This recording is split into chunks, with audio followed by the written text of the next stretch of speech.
गो का मतलब जाना नहीं होता, प्ले का मतलब खेलना नहीं होता, वॉच का मतलब देखना नहीं होता, और प्रेजेंट का मतलब उपस्थित नहीं होता। जी हाँ, सही सुना आपने। नमस्कार, माय नेम इज एनके शाही। जैसा कि फर्स्ट वीडियो में आपने यूज ऑफ इजेमआर सीखा प्रेजेंट में, सेकंड वीडियो में आपने यूज ऑफ वॉच वर्ब सीखा पास्ट में, और थर्ड वीडियो में आपने use of will be shall be सीखा फ्यूचर में, और इससे पहले वाले वीडियो में आपने रिवीजन किया इजेमआर, watch verb, will be shall be का। कुछ बच्चों के मैसेज मेरे पास आए हैं कि सर टॉपिक तो समझ में आ गया पर एग्जांपल्स बनाने में प्रॉब्लम्स हो रही है, इसलिए मैंने कुछ वर्ड्स बोर्ड पे लिखे हैं, उनके माध्यम से मैं उनको समझाने की कोशिश करूंगा कि आप एग्जांपल बहुत आसानी से बना सकते हैं। क्योंकि यहाँ पे बी के फॉर्म हम सीख रहे हैं, इसमें कोई मेन काम नहीं होता, मेन एक्शन नहीं होता, तो आपको सब्जेक्ट की क्वालिटीज बताना पड़ेगा आपको। तो एडजेक्टिव और नाउन की सहायता से आप एग्जाम्पल्स बना सकते हैं। तो मैंने कुछ वर्ड्स लिखे हैं बोर्ड पे, जिनकी सहायता से मैं आपको एग्जाम्पल बनाना सिखाऊंगा। और कुछ बच्चों के मैसेज आए हैं कि सर टेंस का पढ़ाएगा, एडवांस का पढ़ाएगा, तो थोड़ा पेशेंस रखिए, आपको सारी की सारी ग्रामर बेसिक से लेकर एडवांस तक सारी की सारी ग्रामर अपलोड हो जाएंगी वन बाय वन। क्योंकि ये मेरी रिस्पॉन्सिबिलिटी भी है, 2 मिनट में पूरी ग्रामर नहीं खत्म करना है यहाँ पे कि 2 मिनट में आया और 2 मिनट में इंग्लिश सिखा दिया, 90 घंटा में इंग्लिश सिखा दिया। वैसा कॉन्टेक्स्ट मेरे पास नहीं है ना, मेरे पास वैसे बच्चे हैं कि 2 मिनट में इंग्लिश बोलना सीख जाए। तो थोड़ा पेशेंस रखिए, पूरी की पूरी ग्रामर आपको one by one, step by step सारी की सारी ग्रामर मिल जाएंगी। और जूनियर के लिए मैंने कुछ बोर्ड्स पे वर्ड्स लिखा है समझाने के लिए, और जो सीनियर बच्चे हैं उनके लिए मैंने कुछ बोर्ड्स पे उनके लिए भी अलग से कुछ रखा है। चलिए आइए देखते हैं। जैसा कि एक वर्ड लिखा है मैंने कॉन्टेक्स्ट, कॉन्टेक्स्ट का मतलब होता है संदर्भ, और एक और वर्ड लिखा है मैंने इल्यूशन, इल्यूशन का मतलब होता है भ्रम। जी हाँ, एक बचपन से जो भ्रम आपने पाल रखा है ना कि गो का मतलब जाना होता है, प्ले का मतलब खेलना होता है, वॉच का मतलब देखना होता है, प्रेजेंट का मतलब उपस्थित होता है, थोड़ा इससे ऊपर उठिए। अगर आप एडवांस पढ़ना चाहते हैं तो आजकल भारी भरकम किताबों की जरूरत नहीं होती है ना, आपको स्कूल, कॉलेज, यूनिवर्सिटी और लाइब्रेरी जाना पड़ता है कुछ इंफॉर्मेशन के लिए। आप 2 सेकंड के लिए वीडियो पॉज कीजिए, गूगल करके देख लीजिए, जो मैं बताने जा रहा हूँ शायद आपको वही आंसर मिलने वाला है। गो का मतलब जाना होता है, लेकिन वो एक वर्ब है। गो का मतलब बारी भी होती है, जैसे यह मेरी बारी है, this is my go. For example, watch मतलब देखना होता है, लेकिन वॉच मतलब घड़ी भी होता है, this is my watch. For example, present का मतलब माना कि उपस्थित होता है, लेकिन प्रेजेंट का मतलब उपहार भी होता है, प्रेजेंट का मतलब प्रेजेंट टेंस भी होता है। तो एक नजरिया मैं देने की कोशिश कर रहा हूं, इस बात का ध्यान रखें कि किस वर्ड को आप किस सेंटेंस में कैसे बिहेव करा रहे हैं, किस पार्टिकुलर चीज के अकॉर्डिंग आप उसको बिहेव करा रहे हैं, क्या फंक्शन उसमें कर रहा है, वो मैटर करता है। ना कि एक क्राइम कर लीजिए, दिमाग में रट्टा मार लीजिए कि गो का मतलब जाना है, प्ले का मतलब खेलना है। इस बात का ध्यान रखिए। गो को शेक्सपियर खुद आके नहीं बोल सकते हैं कि गो का मतलब जाना है। अगर आगे शेक्सपियर ने बोला गो का मतलब जाना है, अगला स्टूडेंट आके बोलेगा सर मैंने तो डिक्शनरी में देखा है गो का मतलब बारी होता है, this is my go. Father of English Geoffrey Chaucer ने बोला है प्ले का मतलब खेलना होता है। अगला बच्चा स्टूडेंट आके बोल दिया सर मैंने आपका एक प्ले पढ़ा है, प्ले का मतलब नाटक होता है, मैंने शेक्सपियर के प्ले पढ़े हैं, मैंने बहुत सारे राइटर्स के प्ले पढ़े हैं, तो प्ले का मतलब नाटक भी होता है। जैसे नुक्कड़ नाटक आपने किया होगा स्कूल्स में, तो प्ले का मतलब नाटक भी होता है।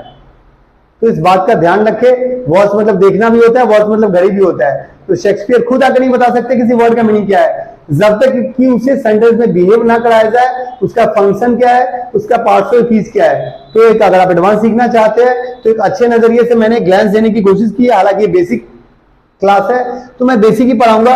हालांकि कुछ सीनियर बच्चे थे जिनको टेंस और एडवांस और टेंस पढ़ना है, उनके लिए मैंने कुछ रखा है सिंपल्स। आने वाले टाइम में आपको और भी एडवांस चीजें मिलेंगी। चलिए देखते हैं। जैसे गो का मतलब बारी होता है, this is my go, whose go is it, किसकी बारी है। कैच का मतलब होता है चिटकिनी, कैच का मतलब बचपन से आपने पढ़ा होगा पकड़ना होता है, लेकिन कैच का मतलब चिटकिनी भी होता है। नेक्स्ट वर्ड क्या है, ब्रोकन। ब्रोकन का मतलब जैसा कि आपने पढ़ा होगा हमेशा ब्रेक का थर्ड फॉर्म है, बचपन से सीखा होगा, लेकिन ब्रोकन एक एडजेक्टिव भी है। जितने भी वर्ड के थर्ड फॉर्म्स होते हैं वो एज एन एडजेक्टिव भी काम करते हैं। आने वाले एडवांस वीडियो में आपको ये भी चीजें मिलेंगी कि जितने भी ईडी वाले लगे हुए थर्ड फॉर्म होते हैं सारे के सारे एडजेक्टिव का काम कर लेते हैं। आने वाले वीडियो में आपको मिल जाएंगे। फिलहाल देखते हैं। ब्रोकन का मतलब होता है टूटा हुआ, a broken leg, a broken chair, a broken window, a broken glass. Got it. तो एक अच्छे नजरिए के हिसाब से मैंने अच्छा ग्लैंस देने की कोशिश कर रहा हूं यहाँ पे। एक अच्छे माइंडसेट के हिसाब से, एक अच्छा नजरिया के हिसाब से सीखिए। और अगर आपको कोई डाउट हो 2 सेकंड के लिए पॉज कीजिए, गूगल निकाल के देख लीजिए, आपको वही आंसर मिलने वाले जो मैं बता रहा हूं आपको। Got it. तो इस बात का ध्यान रखें कि किस वर्ड को किस तरीके से बिहेव कराया गया है, ये ज्यादा इंपॉर्टेंट है, ना कि रट्टा मारना कि गो का मतलब जाना होता है, ब्रेक का मतलब तोड़ना होता है, प्ले का मतलब खेलना होता है। इस बात का ध्यान रखें अगर आप एडवांस सीखना चाहते हैं। मैंने पहले ही वीडियो में बताया था इंग्लिश एक भाषा है, इसे भाषा की तरह ट्रीट करें। चलिए नेक्स्ट क्या है, टायर्ड का मतलब थका हुआ है, जैसे टायर्ड एक वर्ब भी होता है बट यहाँ पे एडजेक्टिव के सेंस में, मैं थका हुआ हूं तो क्या होगा, आई एम टायर्ड। प्ले का मतलब नाटक होता है, जैसे बचपन से आपने रट्टा मारा है, प्ले का मतलब खेलना, बट यहाँ पे प्ले का मतलब नाटक है। आपने शेक्सपियर के प्ले खूब पढ़े होंगे, मैंने भी लिटरेचर किया है तो मैंने भी शेक्सपियर बहुत सारे प्ले पढ़े हैं, मैंने भी लिटरेचर किया हालांकि, तो पूरा का पूरा प्ले पढ़ा ही है मैंने। तो प्ले का मतलब नाटक होता है, आपने नुक्कड़ नाटक बचपन में किया होगा बहुत सारा, आपको याद होंगे, तो प्ले का मतलब नाटक होता है। तो ये डिपेंड ये करता है कि किस वर्ड को आप कैसे सेंटेंस में बिहेव करा रहे हैं, ये समझना ज्यादा जरूरी है।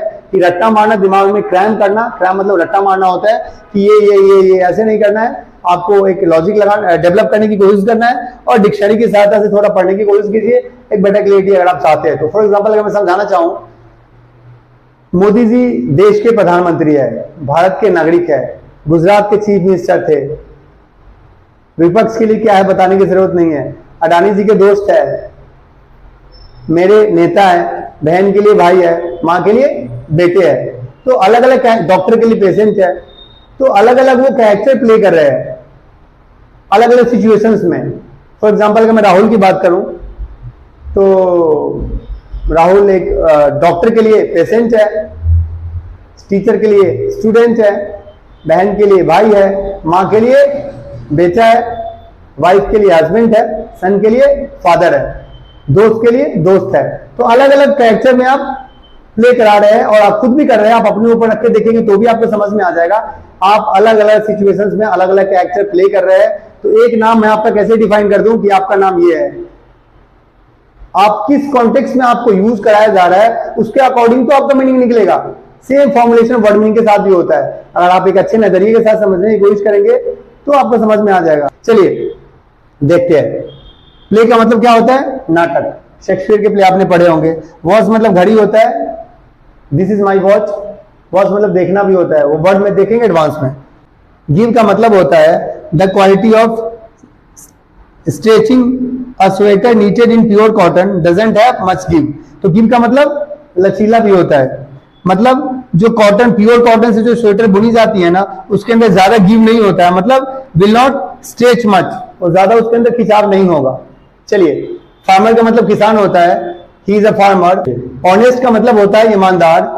बहुत सारे बच्चों के मन में एक चीज रहता है कि ऑनेस्ट के पहले हम एन लगाते हैं, ऑनेस्ट के पहले ना कभी ऑन लगा, ना कभी लगेगा, ना कभी लगा है। अगर लगे तो मुझे कमेंट कीजिएगा। ऑनेस्ट एक एडजेक्टिव है और एडजेक्टिव के साथ आर्टिकल कभी नहीं लगता है।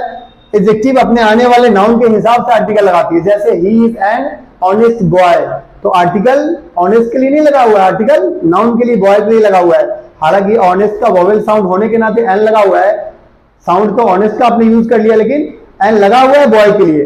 तो जब तक ऑनेस्ट के बाद कोई नाउन ना आए तो ऑनेस्ट के पहले एन कभी नहीं लगा सकते आप। अगर आपको कभी मिले तो मुझे कमेंट में जरूर कीजिएगा। तो क्या होगा, I am honest, I am an honest कभी नहीं हो सकता है। I am honest, I am an honest teacher हो सकता है। सर्वेंट का मतलब नौकर होता है, he is my servant. Leader का मतलब नेता होता है, you are my leader. Writer का मतलब लेखक होता है, he is a writer. Bad का मतलब बुरा होता है, बैड डेज। एक्टिव का मतलब फुर्तीला होता है, यू आर एक्टिव। थीफ का मतलब चोर होता है, he is a thief. Blind का मतलब अंधा होता है, आर यू ब्लाइंड। डेफ का मतलब बाड़ा होता है, आर यू डेफ। पागल का मतलब मैड होता है, आर यू मैड। इनोसेंट का मतलब निर्दोष होता है, आर यू इनोसेंट। डिसऑनेस्ट का मतलब बेईमान होता है, आर यू डिसऑनेस्ट। आर्टिस्ट का मतलब कलाकार होता है। क्लियर का मतलब साफ होता है, क्लियर वाटर। डर्टी वाटर गंदा पानी। कॉस्टली फोन या कॉस्टली कुछ भी हो सकता है। लेजी का मतलब आलसी होता है। बेगर का मतलब भिखारी होता है, आर यू बेगर। इल मतलब बीमार होता है। एडवोकेट का मतलब वकील होता है। बिजी का मतलब व्यस्त होता है। सेटिस्फाइड, फिर से ईडी वाला आ गया। ईडी वाले सारे के सारे थर्ड फॉर्म एडजेक्टिव का काम कर लेते हैं, आने वाले एडवांस वीडियो में आपको मिल जाएंगे। कॉशन का मतलब सावधान होता है, जागरूक भी बोल सकते हैं आप। फेमस का मतलब प्रसिद्ध होता है। एब्सेंट का मतलब अनुपस्थित होता है। प्रेजेंट का मतलब उपस्थित, उपहार और वर्तमान, किसी भी फॉर्म में आप यूज करा सकते हैं। रॉडन का मतलब सड़ा हुआ होता है। करेज का मतलब साहस। पॉलिसी मतलब नीति। हेल्पलेस का मतलब लाचार। पूरा मतलब गरीब। क्लेवर मतलब चालाक। रिच मतलब धनी। हेल्दी मतलब स्वस्थ।